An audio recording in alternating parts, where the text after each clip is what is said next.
I'm not going to put you on the spot and say, what are they talking about? Because I don't know, and you may not know either. But give us an overview of U.S.-Australian relations right now. What are the challenges between the two countries? What are the opportunities? I think, well, it's a very old relationship. It's a well-established relationship. Australians would see America as their closest partner in the world. And so it's a good relationship. And I think from the US perspective, we, together with the British, have historically been seen as two of America's closest allies. So number one is there is this strong strategic alliance, a defence alliance, which goes back to 1951. Of course, the question which arises in people's minds today, therefore, is, given our alliance obligations, what is President Trump precisely planning on North Korea? Because where America goes will have profound implications for Australian national security policy as well. The second one, of course, is trade. Australians were deeply disappointed by the President's decision to withdraw from the Trans-Pacific Partnership. Australia has joined with the Japanese in their leadership to create a so-called TPP-11, that is, everyone else except the United States accepting the original agreement.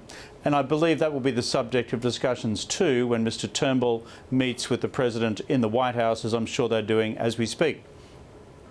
So Kevin, is TPP something that the United States could revive partnership in? Because there is some talk about that now, that maybe the United States could come back into it, or is it just too late? Has that train left the station? I think from the point of view of the TPP-11, the train has never left the station. Each of the 11, whether it's Japan or Australia or Vietnam, would welcome the United States to join now or into the future. But our best intelligence and understanding from Washington is that is not a prospect.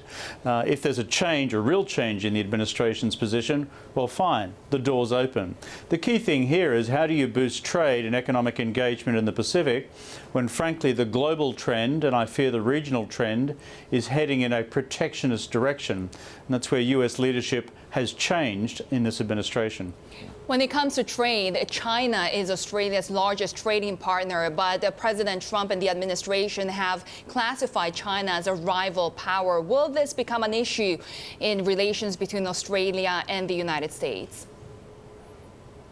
I don't believe so. Australia has always been able to walk and chew gum at the same time.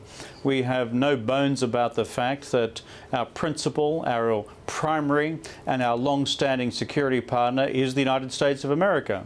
It's been that way since Pearl Harbor. Not likely to change under governments either of my party, the Australian Labor Party, or Mr. Turnbull's party, the Conservatives in Australia. It's been that way for more years than any of us can remember. I think the key question, though, is balancing that with our economic relationship with China. You're right to point out that 1/3 of all Australian exports currently go to China. There's a deep intermeshing of these economies. And we believe that in the future we can have a balanced relationship between Australia and China, managing our security policy differences, managing our values-based differences on the one hand, while prosecuting comprehensive economic engagement on the other. And it's not only about exports going to China, but you also get a lot of Chinese investments. We know that Anbang Insurance has been temporarily taken over by the Chinese government. They were looking into some assets in Australia. How cautious should countries such as Australia be when it comes to Chinese investments in the future? Well, when I was Prime Minister of Australia, we welcomed Chinese investment as we welcomed investment from around the world. We've had waves of British investment, American investment, Japanese investment, Korean investment. The Chinese are just the latest in the queue. We have one of the most open economies in the world. But we still draw the line and say no to projects where we do not judge it to be in the national interest. I've done some of those, and I'm sure the current Conservative government has done so as well. On the question of Anbang, that raises a different set of issues altogether. I think it's an extraordinarily important insight into the current Chinese government policy of consolidating financial risk. What they're seeking to do is to deleverage private debt within the Chinese economy. Anbang is a significant major private player and is engaged in some, shall I say, adventurous investments around the world and has used some creative financing in support of those investments. So what's significant here is that the Chinese insurance regulators have decided to bring Anbang under direct state control for the next 12 months to sort out its own internal financials so as not to create any systemic risk for the rest of the Chinese financial system.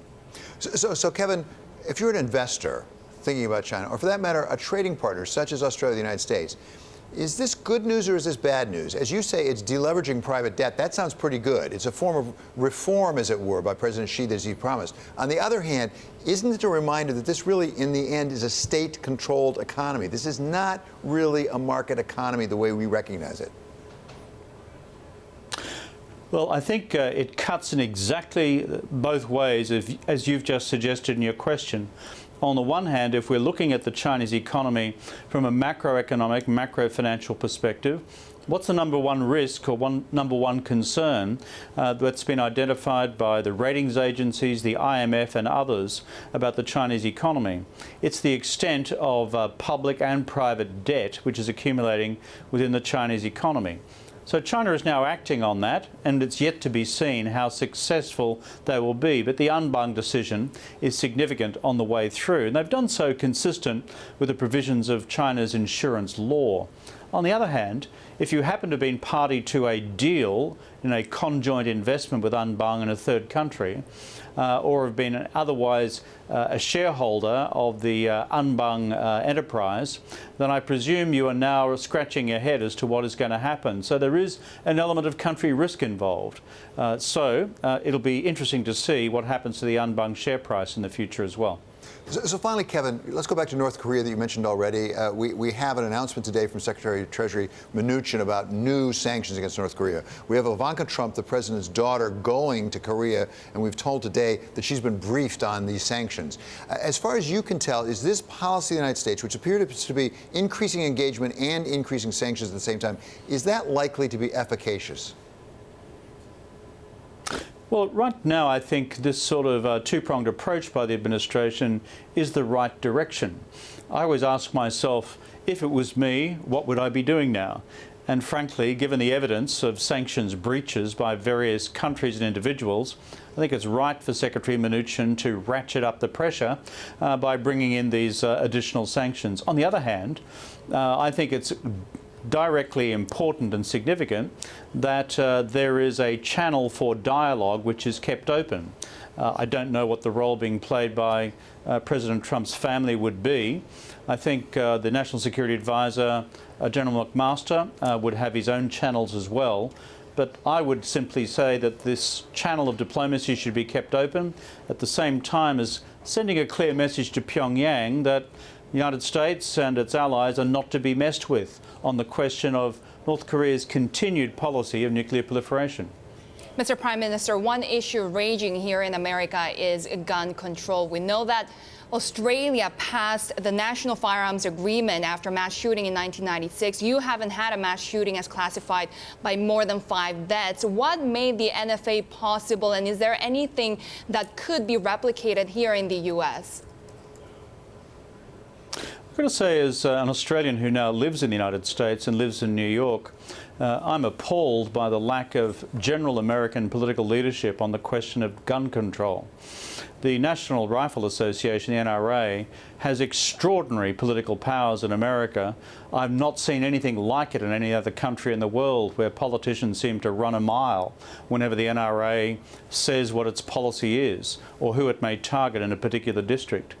On our laws in Australia, and remember, we're a big country, we have vast open spaces, we've got lots of wild animals, we have a big sporting shooters fraternity, I know them well, but not one of them has ever said to me in Australia when I've been Prime Minister that we need semi-automatic weapons in order to pursue our either hunting pursuits or pursue our sporting shooters pursuits in competitive Olympic events. So if I was the United States administration and the Congress, look carefully at what my predecessor did in Australia, and I give him credit for it, in bringing in these laws, because since then, touch wood, we have not had a major incident. Nobody beyond the military needs a semi-automatic weapon. It's just nuts.